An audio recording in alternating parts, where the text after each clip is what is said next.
You're filming, Wendy. Yeah, but You've got the light on. Oh, dear. You know, if I get my picture taken and I'm leaning back, you know, I said, that was not a good picture. I'd rather have my picture taken this way. Probably have more of a waddle, and oh God, all these lines are going to be even deeper. Wouldn't it just look a little better if, you know, if I just had a little lift here? I have less wrinkles when I look up. Oh, it's not aging that I mind, it's the decay.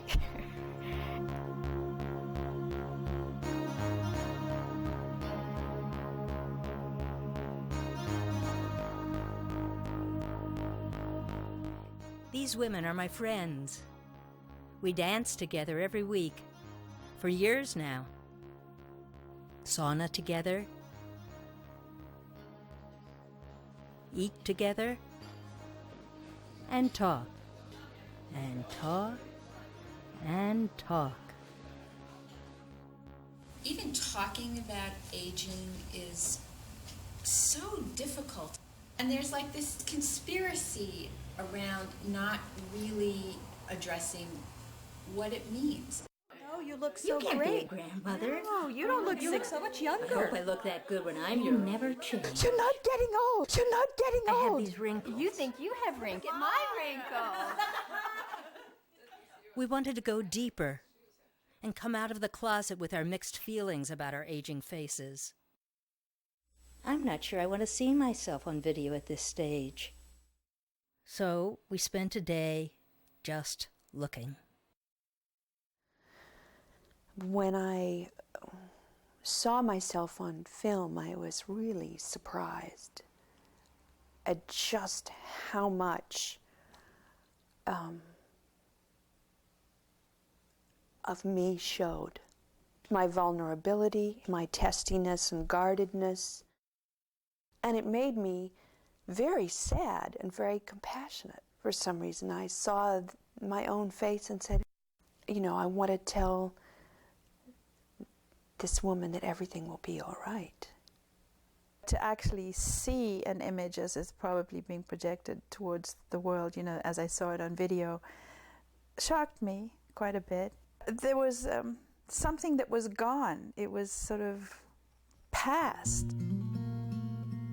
It showed things that I probably wouldn't show about myself right there on the surface. We never look at each other in that way. Really look. I dance with them, but I never really see their faces. I don't think I ever saw myself. I just saw the flaws. I saw my skin with pimples, and I saw a forehead that I didn't like, and a nose that I didn't like. I think of my face as rather plain. Sometimes I pretend it doesn't matter at all. But it really, sometimes I want to be beautiful. I watched these women who I love and care about so much face themselves, and I think they're so beautiful, and were so hard on themselves, and so push away, that something in me shifted, in my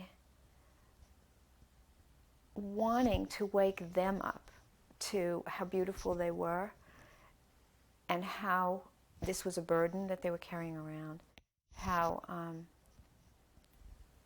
much more free we could be.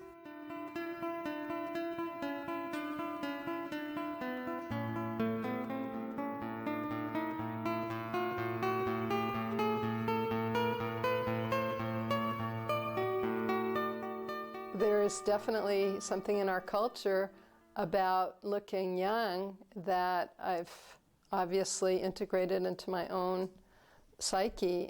My sister, who was blonde, you know, it was in the era of Lady Carole and blondes having more fun, and that went right into who I am, and I never felt like I was as pretty as she was. When I go to Paris, I feel that I feel very challenged in Paris. It's very competitive. And then it becomes such a pressure, and it's oppressing, and I hate it, and I'm always thrilled to leave Paris after 2 weeks. It's too much. Before I had passed through menopause, I think, before all the little bags and things started and the wrinkles and, you know, all those things started, I think people saw me the way at least I wanted them to see me, which is in that sort of like halfway between Elizabeth Taylor and Ava Gardner. The older people are, the more range there is in how we look. There is a huge range of how people look at 70. Nothing like the narrow little band of how people look at 1, or even 20 or 50. Youth is for the young. I'm probably not the first one to notice that, but you know, it's appropriate that the little children look like puppies. They are. And it's appropriate that the young ones getting ready to burst with their babies and looking forward to their adult life have a certain look. And that is not the look that I'm interested in having or that my peers have. I'm a grandmother now, and I think that that's had a strong influence on how I feel about age-appropriate appearance. I'm not a stranger to sadness or to suffering or to pain. So it wasn't a revelation like, oh my God, I didn't know you'd suffered. So I've had my share just like everybody else. But what was surprising was to see it somewhat etched. When my father died, that was like a tremendous blow. My first divorce was a tremendous sadness, you know. Learning how to be a mother was an incredible struggle. All those things, you know, they were pains. I very much don't like hearing women get wrinkles and men get character. No, we have our character on our faces, and we have our experience here too. And there's something about women wanting to take it away. There's something very sad about it.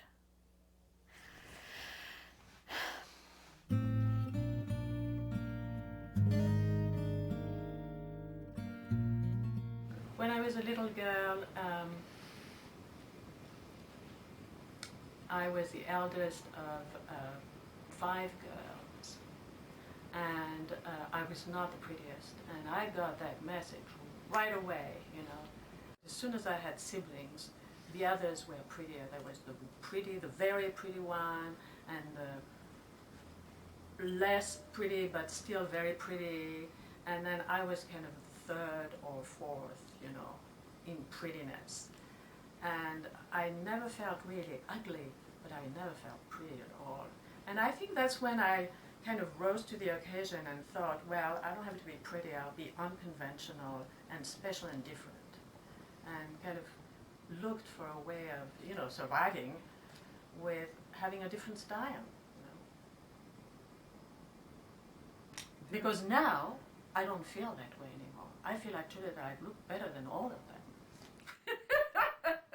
I've had good, positive feelings about myself as a person probably for my whole life.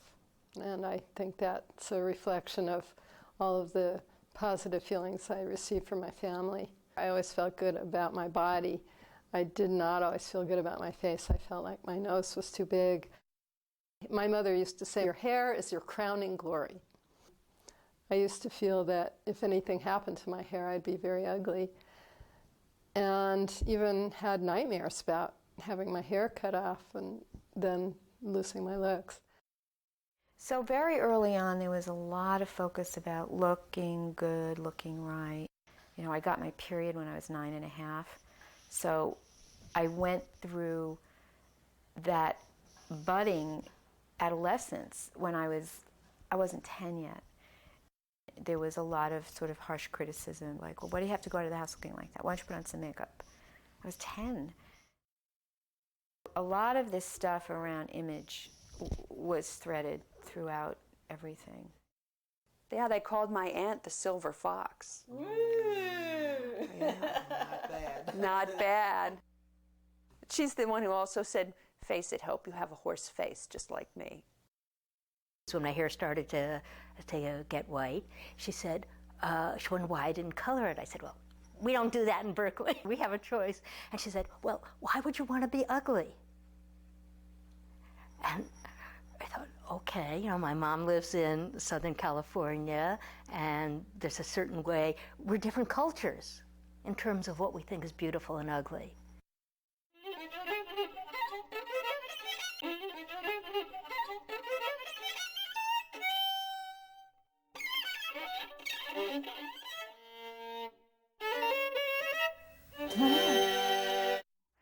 I could stay in all day, not wear makeup, and feel perfectly fine until I kind of look in the mirror and then I go, ooh, ooh. But once I go out, especially to work, then I really like to sort of dress up and impress.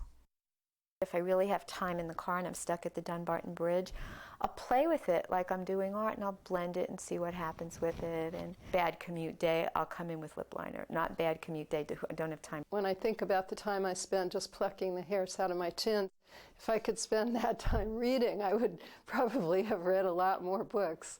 I try to use the amount that will make it seem like I'm not using makeup. I put on lipstick. I do that almost every day. And what else do I do? Massage myself so I'm not tense. I would think. And breathe. Yeah.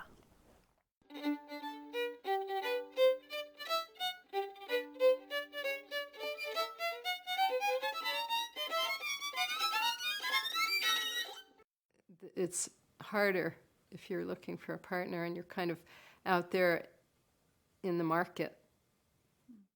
In order to get a partner, you think everything you do could help. It wouldn't hurt to have a few less wrinkles, to look young for your age. For about 6 months, I did exercises for this. When I got married 8 years ago, I stopped doing those things. I stopped using face creams. But look at my lips. What do you notice? See, I have secrets. Okay, tell us. It's tattooed on. It's permanent makeup. I learned I will put up with pain. This doesn't feel good to do. So she did my eyes. It's a tattoo. It's these little tiny needles, and she makes this line underneath it. It wasn't worth it. I wouldn't do it again. It was too painful, and I made her stop. The price of beauty. My aunt had a facelift. Have I ever considered a facelift? Well, you know, when I'm asked the question, I ask myself, but I don't think I've ever considered seriously. No. It's such a paradox.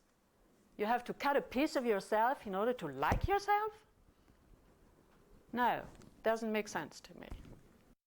Yes, I have considered, you know, all those things. I've considered a night talk. You know, let's go on a group jaunt for facelifts and get a Mexico vacation at the same time. If it was a snap and it didn't cost anything and it happened with a wave of a wand, what I would do is...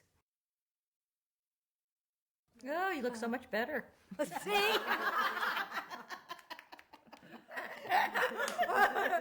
So much younger. I wouldn't do it. I don't think I could ever do it because having had 2 surgeries fairly recently after an accident, really had a very, very bad reaction to the anesthetic, and the whole process of surgery was so devastating to me that I can't imagine doing it intentionally.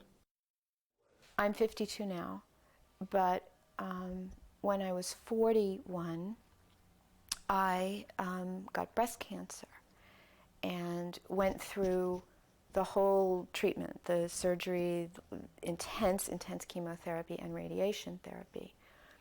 And when it was over, my skin tone was just devastated. I really aged really quickly. So I decided that I was going to get a facelift. I went through a lot about doing that. It wasn't an easy thing to do. I felt that on some level I was betraying values. It was, I mean, all this other stuff is fun and it's literally just cosmetic on the surface, but this was something that was really serious. Giving my soul away to this idea that I need to look a certain way, and how far am I willing to go to conform to what this expectation is of how I'm supposed to look. I don't want to give up the goodies of being a fairly attractive woman in this society, and I could see it was starting to happen quickly. And I resented it. I mean, I just resented that I was as vulnerable to all that as I really was when I was honest with myself. I would have liked to have thought I had that sort of inner integrity and inner character where it stopped mattering. But it mattered terribly. It mattered terribly. And I felt like it destroyed my health, it destroyed my marriage, it destroyed my hopes to have a child, but it also destroyed my looks.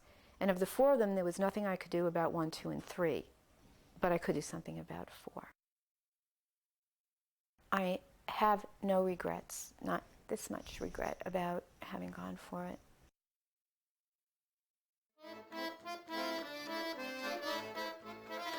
There's a way of seeing the cycle happening, and that I'm just a cog in that wheel that goes round and round and round. There's a lot of pressure from the society to not have a sense of humor about this. If I gloat a little bit about enjoying myself, that I'm almost sort of going against the grain.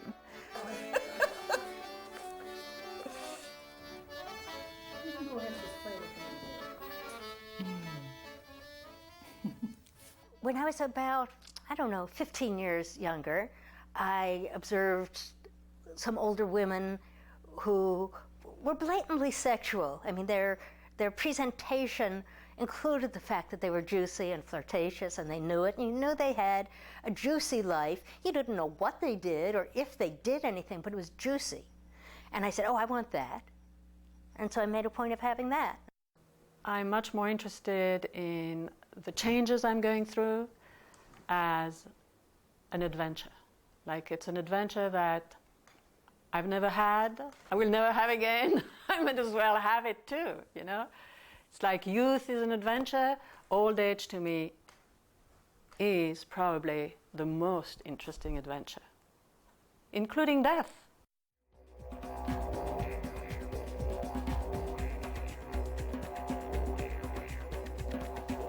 In my kitchen, I've got this big mirror, and I end up looking at myself. That's what I'm confronted with right away. And I look at my face, and I look at my eyes, and I see they're puffy, and that I have bags under my eyes, and I start worrying, like, are they ever going to get back to normal again? And, you know, that's it. I mean, sometimes I feel devastated, and sometimes I feel just curious, or sometimes I just think, well, so be it. That's what it looks like. But I tell you, that's not what it feels like. Even if I have old, baggy eyes, I don't feel at an old bag at all.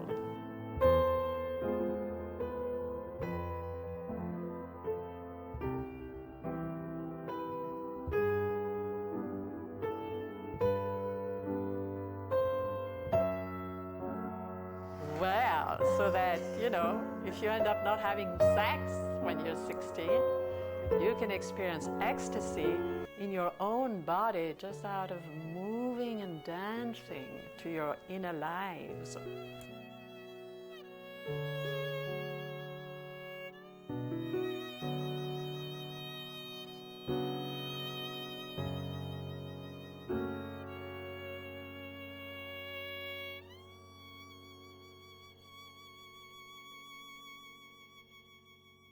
I'm finding my face a little unfamiliar at this age.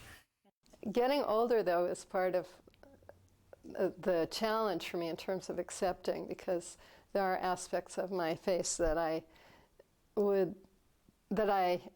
regret, I would say.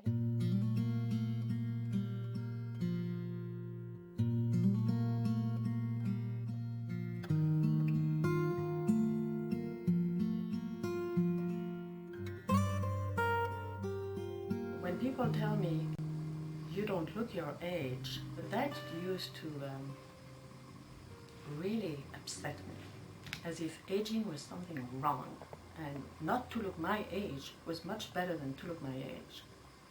And, you know, I had kind of a stance about that, like, what do you mean? 60, this is what 60 looks like. There's nothing wrong with being 60, and this is what it looks like.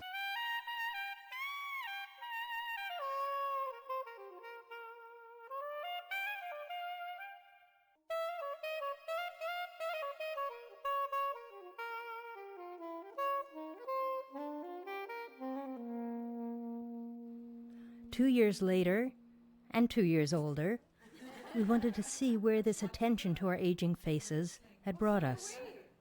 2 years ago when we started the video, I felt pretty comfortable with how I looked, and I was feeling like, oh good, I'm okay now. It doesn't matter how I look, I like it. And now I've gained a lot of weight, and I'm back in the same position. Again, I feel like something's not right about me. You know, and as much as I try to come from the place that we're all okay, how we are, it doesn't matter, you know, I still have that sense that now my stomach is too big. Now I have to lose some weight. Now, and I think, when am I going to walk in the world just as myself and comfortable and not worry about it? I just want to say that I'm so glad I had my facelift, and I'm so sorry I brought breast cancer in, because I think it should be anybody's choice, and you don't need a good reason. Maybe I think I was afraid of looking at older women before. I was afraid of looking as, you know, thinking, well, is that where I'm going? Do I want to think about this yet? And I wasn't ready. And since then, I've been kind of excited about it. It's become very interesting and juicy. But I was looking at some photographs, and I thought, who's that old woman? And then I looked at it, and it was me. I keep saying to myself, okay, this is how I look now, and I better appreciate it, because when I'm 60, I'm going to look back at when I'm this age, 50, and say, oh, I looked so good then. Just like when you look back at your 30-year-old picture now. And it's like time to appreciate who we are right now. I do care how I look for my own satisfaction. Well, I feel congruous with how I feel inside. what you feel like inside and how you self-identify, and then that image out there that says an older woman, I still feel like I did in my 30s. It seems so increasingly distressing. I'm just reminded of how vulnerable we are as women when we age.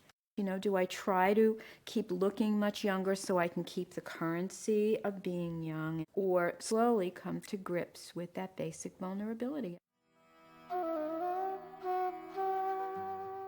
So the vulnerability is kind of a big opening for me, and I think it came because I aged. If I had died when I was 40, I would probably never experience all the benefits of being vulnerable. As I get older, I have more of a sense that it's okay to just be. That I don't always have to be producing, doing good deeds, or making creative things, or taking care of someone. I can just watch a tree leaf out, or drop its leaves, or a baby grow.